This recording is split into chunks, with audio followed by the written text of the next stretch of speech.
चलिए, तो एक और क्वेश्चन है हमारे पास, आपके स्क्रीन पे सामने विजिबल होगा, ध्यान से देख लीजिए आप इसे।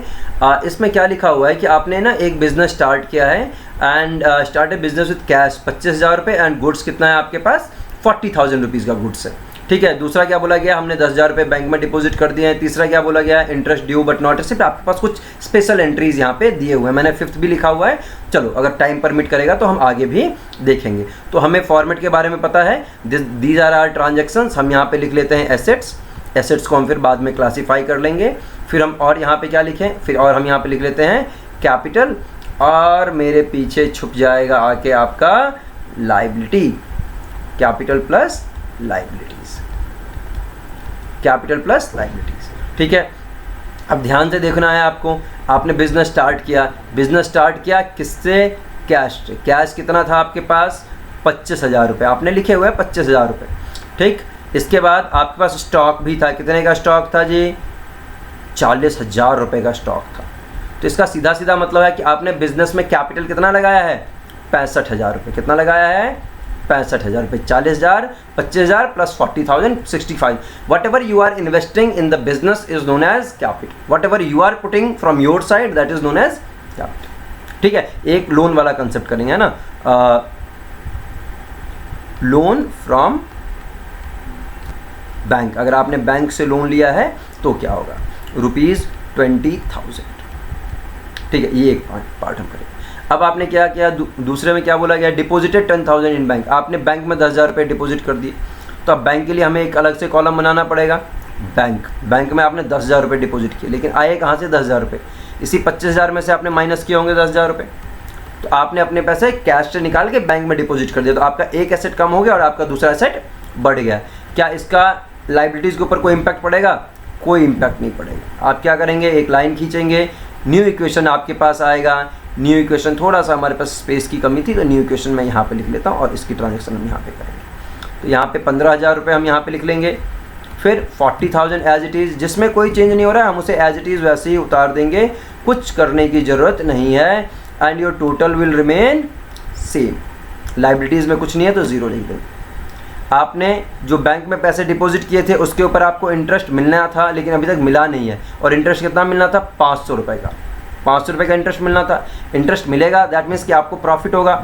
ये फ़ायदा किसका है, बिजनेस का है। किसका फ़ायदा है ये, बिजनेस का, बिजनेस का फ़ायदा है। तो 500 रुपये बिजनेस में तो ऐड हो जाएंगे, लेकिन ये पैसे अभी तक हमें मिले नहीं हैं। अगर हमें अभी तक ये पैसे नहीं मिले हैं तो हमारे लिए क्या है, ये एसेट है। कोई हमारा इनकम जो अभी तक हमें नहीं मिला है वो हमारे लिए क्या है, एसेट है। तो हम यहाँ पे क्या लिखेंगे, अक्रूड इंटरेस्ट। क्या लिखेंगे हम यहाँ पे, अक्रूड इंटरेस्ट। और हम यहाँ पे अक्रूड इंटरेस्ट 500 रुपये के नाम से यहाँ पे ऐड कर देंगे।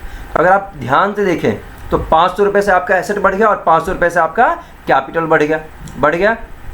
अब आप एक लाइन खींचेंगे और आप क्या करेंगे, न्यू इक्वेशन बनाएंगे। क्या करेंगे आप, एक न्यू इक्वेशन। न्यू इक्वेशन कितना आ गया हमारे पास, ध्यान से देखो, 15,000 plus 40,000 plus 10,000 plus 500 is equal to 65,500 plus 0।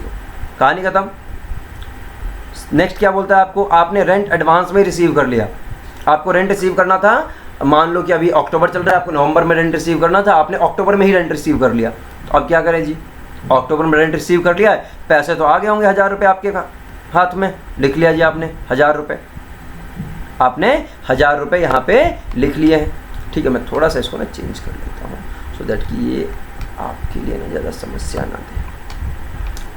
ये थोड़ा सा ना स्पेस की जो कमी आ रही है ना, मैं इसको थोड़ा ठीक ही कर लेता हूँ। ठीक है, यहाँ से मैं इसको थोड़ा सा और ठीक ही कर लेता हूँ। चलो, दिक्कत ही नहीं होनी चाहिए, ठीक है ना। इसको मैं यहाँ से फिर इसको इस पोर्शन को मैं यहाँ से उठा के कॉपी करता हूँ। ठीक है, छोटा, ठीक है, इन सबको मैं यहाँ से उठा के ना ऐसे, चलो वो तो मैं बाद में कर दूँगा, आपको थोड़ा सा ध्यान रखना इस चीज़ का, बाकी तो कोई दिक्कत नहीं होनी चाहिए। चलो ठीक है, अब क्या था आपके पास कि आपने रेंट एडवांस में उठा लिया है 1,000 रुपये। तो आपने रेंट जब 1,000 रुपये उठा लिया एडवांस में, तो भाई 1,000 रुपये से तो कम कर, आपके पास पैसे तो 1,000 रुपये आ गए, लेकिन आपके साथ साथ ही आपकी एक लाइबिलिटी बढ़ गई है। कितने की, 1,000 रुपये की। क्योंकि आपने एडवांस में रिसीव किया अभी आपका वो इनकम हुआ नहीं है, वो इनकम अगले महीने में होगा। तो जब अगले महीने में होगा तो क्या करेंगे आप, लाइबिलिटीज़ कम कर लेंगे और कैपिटल को बढ़ा देंगे। बट आप अभी के लिए फ़िलहाल के लिए आपके लिए क्या है, एक लाइबिलिटी है। तो अब आपके पास क्या हो गया जी, 16,000 रुपये कैश में आ गया, 40,000 रुपये का आपके पास स्टॉक था, 10,000 रुपये आपने बैंक में डिपॉजिट किए थे और 500 रुपये का आपके पास अक्रूड इंटरेस्ट था। ये आपके पास 65,500 हो गया और ये आपके पास 1,000। ठीक, फिर क्या था, आपने इंश्योरेंस प्रीमियम एडवांस में पे कर दिया। आपने इंश्योरेंस प्रीमियम क्या किया, एडवांस में पे कर दिया, तो प्रीपेड एक्सपेंस है ये। तो प्रीपेड एक्सपेंसेस क्या हो जाता है हमारे पास, प्रीपेड एक्सपेंस, ये हमारे लिए क्या हो जाता है, एसेट हो जाता है। क्या हो जाता है, एसेट। तो देखो हमने एक कॉलम बनाया। अब जब आपने प्रीपेड एक्सपेंस दिया, खर्चा तो है लेकिन प्रीपेड है, हमने टाइम से पहले कर दिया है, तो अभी खर्चा नहीं हुआ है। जब खर्चा होगा तो हम उस टाइम उसको कैपिटल में से माइनस कर देंगे, लेकिन अभी तक ये खर्चा हुआ नहीं है। अगर अभी तक ये खर्चा नहीं हुआ है तो हम क्या करेंगे, हम इसे प्रीपेड एक्सपेंस में 1,500 रुपये को ऐड कर देंगे एज एन एसेट और 1,500 रुपये आपका कैश में से माइनस हो जाएगा। बस खत्म कहानी। एक ही साइड इम्पैक्ट है, एक साइड प्लस हो गया और सेम साइड में माइनस हो गया तो ज़ीरो इम्पैक्ट है। तो क्या बचा आपके पास, 14,500, 40,000 आपके पास यहाँ पे आ गया, 10,000 आपके पास यहाँ पे आ गया, 500 आपके पास यहाँ पे आ गया, 1,500 आपके पास यहाँ पे आ गया, 65,500 आपके पास यहाँ पे आ गया और 1,000 आपके पास यहाँ पे आ गया। अब आप मैच करेंगे, आपका इक्वेशन मैच हो जाएगा। क्या हो जाएगा, आपका इक्वेशन मैच हो जाएगा। ठीक, एक और अगर आपको दिख रहा हो तो लिखा हुआ है salary is due but not paid. Salary due तो है, हमें पैसे देने हैं लोगों को, मतलब एक्सपेंस वो हो चुका है, एक्सपेंस हो चुका है तो भैया माइनस कर दो, 2,000 रुपये का एक्सपेंस है, लेकिन हमने अभी तक उसे पे नहीं किया है तो हमारी एक लाइबिलिटी है। क्या है वो, हमारी एक लाइबिलिटी। तो लाइबिलिटीज़ में जाकर 2,000 रुपये ऐड कर दो।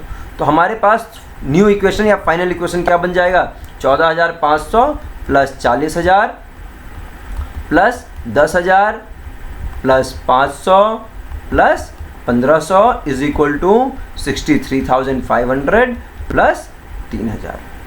अब आप यहाँ से क्वेश्चन आराम से कर सकते हैं। ठीक है, क्वेश्चंस करो, प्रैक्टिस करो, डाउट्स हो पूछ लो, कहीं पे अगर डाउट्स भी हो तो कमेंट करके पूछ लेना। ठीक है, तो ये सारी चीज़ें आपको ध्यान में रखना है। कहानी क्लियर? चलो अब हम लोग नेक्स्ट में मिलते हैं।